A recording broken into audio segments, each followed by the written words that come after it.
दुनिया की निगाहें इस समय एक ऐसी कूटनीतिक हलचल पर टिकी हैं जिसकी वैश्विक राजनीति, ऊर्जा बाजार और मध्य पूर्व की ताकतों के संतुलन को एक साथ हिला दिया। मामला केवल 3 देशों का टकराव नहीं, बल्कि स्वाभिमान, प्रतिष्ठा, भरोसा, वर्चस्व और भविष्य की विश्व व्यवस्था का। नमस्कार, मैं मुकेश सुदैनिया, आप देख रहे सीधे बोर्ड यूपी। एक और संयुक्त राज्य अमेरिका, जिसकी अंतरराष्ट्रीय साख हालिया युद्ध के बाद सवालों में गिरी, उसके ऊपर प्रश्न खड़े हो रहे हैं। उसकी ताकत कम हाकी जा रही है। उसे यह दिखाना है कि उसकी कूटनीति अभी भी प्रभावी है, उसका दबदबा कायम है और तेल बाजार अभी भी पेट्रोल डॉलर की तहत ही चलेगा। यह है खेल डोनाल्ड ट्रंप का। साथ ही संदेश अपने देश के भीतर भी देना है कि जो कुछ हुआ वह सोची समझी रणनीति का हिस्सा था। दूसरी ओर ईरान, जो इस मौके को अपनी क्षेत्रीय ताकत साबित करने के अवसर के रूप में देख रहा है।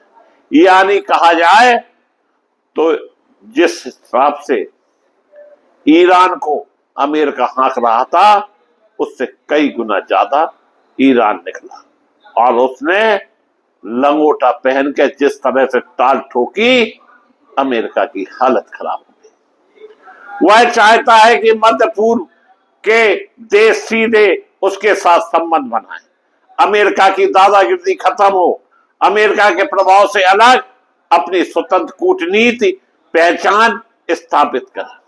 और यह स्पष्ट संदेश जाए कि क्षेत्र में उनकी अनदेखी अब संभव नहीं है। इन दो ध्रुवों के बीच, कड़ी के बीच बातचीत की जो जमीनी हकीकत है वो तैयार हुई है और वह बेहद असमान है। स्थान है इस्लामाबाद और मध्यस्थ की भूमिका निभा रहा पाकिस्तान।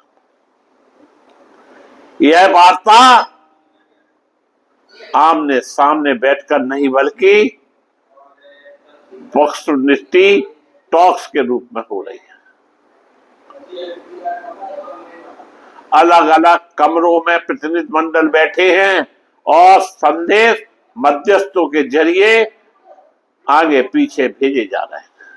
यह स्थिति खुद बताती है भरोसा अभी बना नहीं। अमेरिका की ओर से प्रतिनिधिमंडल का नेतृत्व उपराष्ट्रपति जेडी वेंस कर रहे हैं, जबकि ईरान की ओर से संसद अध्यक्ष मोहम्मद बगर गलिफ और विदेश मंत्री अब्बास मौजूद है। यह केवल औपचारिक वार्ता नहीं, बल्कि हर विभाग, हर राजनीतिक सोच और हर संभावित शर्त को साथ लेकर आई टीमें। पाकिस्तान की ओर से प्रधानमंत्री शहबाज शरीफ, सेना प्रमुख असीम मुनीर और विदेश मंत्री इशराक दार और राष्ट्रीय सुरक्षा सलाहकार असीम मलिक इस मध्यस्थता में सक्रिय है। इस पूरी वार्ता का सबसे संवेदनशील मुद्दा हॉर्मुज़ स्ट्रेट, दुनिया का तेल व्यापार की जीवन रेखा। अमेरिका चाहता है कि यह मार्ग हर हाल में खुला रहे। ईरान कहता है खोलना संभव है, पर सुरक्षा की गारंटी कौन देगा। यही कूटनीति का सबसे तीखा बिंदु बन गया है। दूसरा बड़ा मुद्दा ईरान का यूरेनियम संवर्धन और मिसाइल कार्यक्रम अमेरिका इसे रोकना चाहता है। ईरान इसे अपनी सुरक्षा और संप्रभु अधिकार का हिस्सा मानता है। ईरानी प्रतिनिधिमंडल जिस विमान से इस्लामाबाद पहुंचा है उसमें खाली सीटों पर उन स्कूली बच्चियों की तस्वीर रखी गई थी जो हालिया हमलों में मारी गई।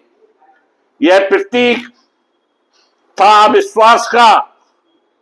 यह खून कुर्सियों पर लगा था उन बच्चियों का जो मारी गई, उस पीड़ा का जिसे ईरान इस वार्ता में साथ लेकर आया है। इस पूरी प्रक्रिया में कई और शक्तियां परोक्ष रूप से जुड़ी हैं। चीन, तुर्की, मिस्र, सऊदी अरब, संयुक्त अरब अमीरात, सबकी दिलचस्पी इस बात में है कि परिणाम क्या निकलेगा, क्योंकि असर पूरे क्षेत्र में वैश्विक अर्थव्यवस्था पर पड़ेगा।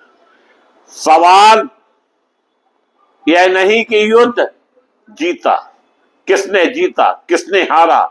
असली सवाल यह है युद्ध से बाहर निकालना कौन चाहता है या कौन निकलना चाहता है और किस शर्त पर।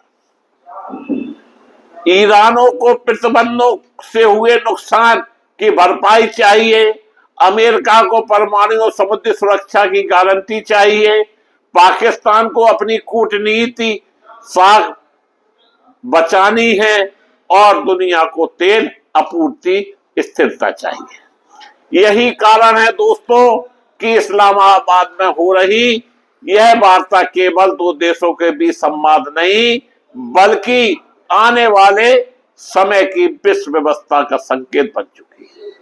अगर समझौता होता है दोस्तों तो यह अमेरिका की कूटनीति जीत मानी जाएगी।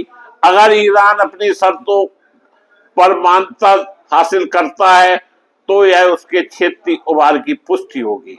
फिलहाल स्थिति नाजुक है, भरोसा अधूरा है, भरोसा आधा है और बातचीत जारी है। दुनिया इंतजार कर रही है क्या यह वार्ता इतिहास बदलेगी या विश्वास की खाई और गहरी करेगी। पाकिस्तान की धरती पर दुनिया के सबसे बड़े दुश्मन आमने सामने हैं। जी हां, एक तरफ अमेरिका, दूसरी तरफ ईरान और बीच में है पाकिस्तान। क्या यह शांति शुरुआत है या किसी बड़े युद्ध के पहले का सन्नाटा। आज हम आपको बताएंगे वो सच्चाई जो दुनिया से छिपाई जा रही है। पाकिस्तान बना पावर सेंटर, जो पाकिस्तान खुद आर्थिक संकट से जूझ रहा है दोस्तों, आज वही पाकिस्तान बन गया दुनिया का पीस ब्रोकर। पाकिस्तान की राजधानी इस्लामाबाद में हाई लेवल मीटिंग, जहां आमने सामने यूनाइटेड स्टेट, ईरान के बड़े नेता बैठे हैं। अमेरिका की तरफ से उपराष्ट्रपति, ईरान की तरफ से स्पीकर, यानी खेल छोटा नहीं, पूरी दुनिया की दिशा तय करने वाला है। अंदर क्या हुआ मीटिंग में? सूत्रों के मुताबिक मीटिंग में माहौल काफी तनावपूर्ण है।